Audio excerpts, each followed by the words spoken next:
everybody, and welcome to At Home in the 1800s. In today's episode, we learn about how clothing was used to keep cool in Victorian America, and then later we'll make a traditional Pimm's cup drink, a good way to stay cool and refreshed in the hot summer days.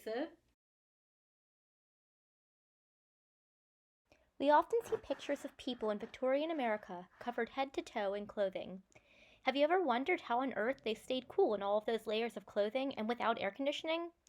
Many of the methods the Victorians used included hydration, lightweight clothing, seasonal lifestyle changes, etc. Summer clothing was made with very light, breathable fabric made from natural fibers. Men and women's summer clothing was made of lightweight wool, silk, cotton, and linen, which breathe much better and are actually quite a bit cooler, even the wool, than most synthetic fibers. Cotton was popular for the summertime. Others chose lightweight silk, which was a bit heavier than cotton, but it breathes very well. It may be hard for us to picture wool as a good summer fabric, especially when most of us think of wool sweaters that keep us cozy in winter. Surprisingly to most people, lightweight wool was actually quite an effective and popular summer fabric. Fiber properties of wool work to wick moisture away from the body.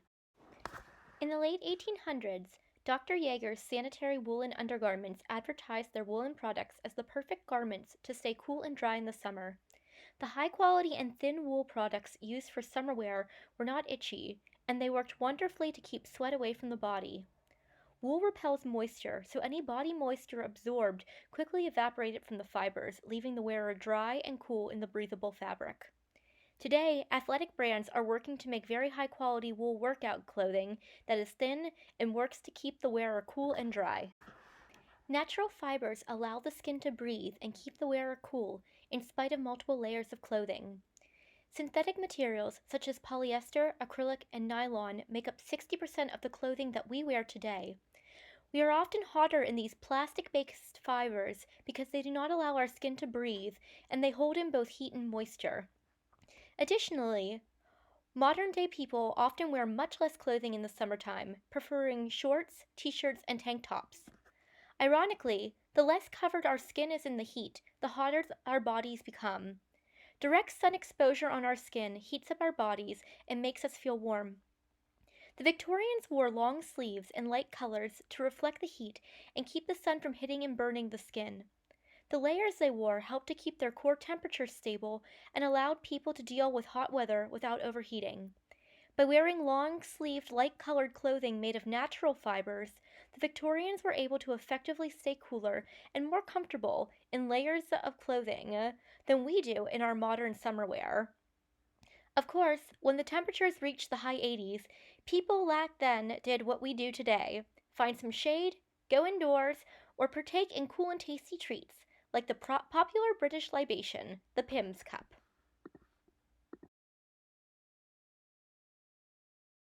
So today we're going to make a Pimm's cup. Pimm's cup was first invented in Britain sometime between 1823 and 1840 by James Pimm. He was an oyster bar owner, and he came up with the liquor. Pimm's liquor is named after him. It originally was an herbal base, but today we have a gin-based fruit liqueur that makes up Pimm's. So to start with our Pimm's cup, we're going to need a couple things. Pimm's calls for, obviously, the liquor, some simple syrup. If you don't have simple syrup, it's actually really easy to make too. All you do is take a cup of water, cup of sugar, boil it on your stove for 10 minutes, and then if you sterilize a ball jar, if you put the liquid in when it's hot and then put it in your fridge, it'll automatically seal. This will be good in your fridge for up to about a month or two. Gonna need some club soda, a lemon, cucumbers, and some strawberries, and then also we're gonna put some mint into our Pimm's cup. So the first thing we're gonna do is take our cup and we're gonna line it with our cucumber pieces. Now you can cut up your cucumber, but I'm gonna try this. I saw it in a recipe and it looked really pretty and interesting. So your cucumber slices, or in this case, cucumber ribbons, that we're gonna get set up in our cup.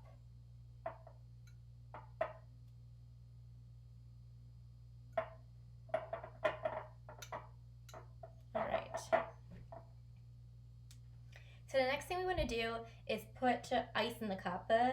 This is a drink that's served over ice. If you prefer it without, feel free to do what you want.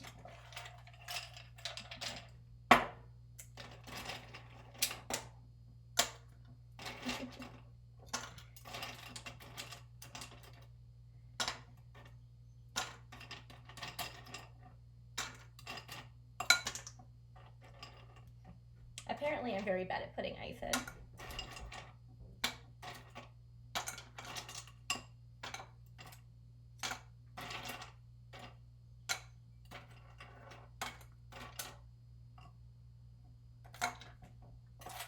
Okay.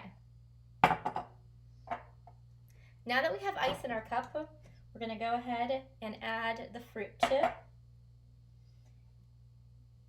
for this, I cut up about 2 different strawberries. You can use more or less depending what you want. And we also have a nice sprig of mint that we chopped up to put in. Okay. So Pimm's cup has a ratio of 1 part Pimm's to 2 parts club soda. So we'll start here with our Pimm's.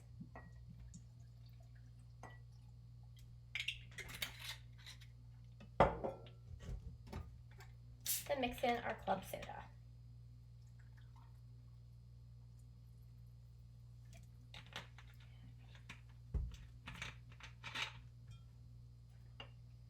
Put in a little bit of lemon juice.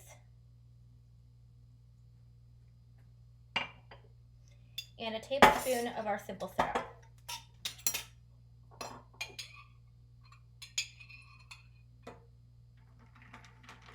Then we're just going to mix this together.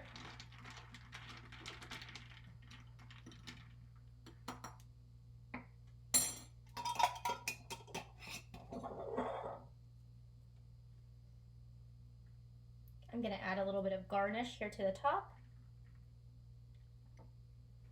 And voila, we have our tasty, refreshing, and fruity summer beverage.